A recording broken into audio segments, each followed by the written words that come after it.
السلام علیکم. د پرمختګ ګامونه یوټیوب چینل ته ښه راغلاست.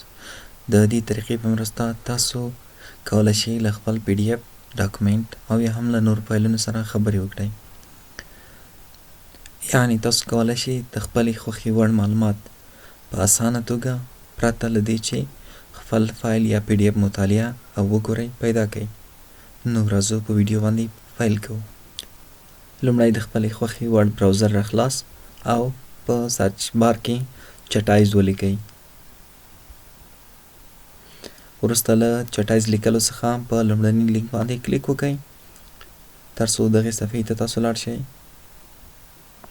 او دغې صفحې ته په رسېدو په ګیټ سټارټډ باندې کلیک وکړئ. وروسته له دې مختلف نوع فایلونه دي چې تاسو انتخابولی شئ. مثلا که تاسو پی ډي اف لرئ او غواړئ پی ډي اف سره خبرې وکړئ، پی ډي اف انتخاب کړئ. که ډاکومنټ ایچ ټي ایم ایل، او ډي ایس، پاور پوینټ، همداسې نور فایلونه تاسو انتخابولی شئ. نو راځو موږ پی ډي اف انتخابوو. د فایل له انتخابولو وروسته اوپن ویو.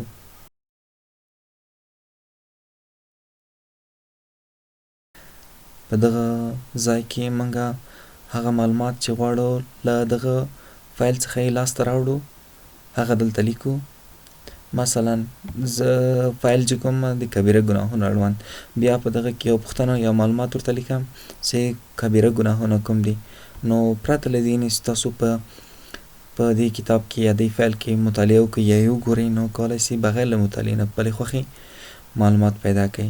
لکه دلته د کبیره ګناهونه کوم دي، دغه معلومات موږ ته په لاس راکړل.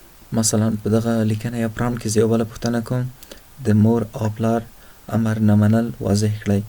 نو تاسو وینئ چې د دغه په اړوند موږ ته له دې فایل څخه معلومات برابروي او موږ ته یې راکوي. په دغه طریقه زه کولی شم په اسانه توګه معلومات لاسته راوړم. تاسو کولی شئ له دې طریقې څخه په مختلفو مواردو کې استفاده وکړئ. د نورو معلوماتي ویډیوګانو لپاره له موږ سره پاتې شئ. السلام علیکم.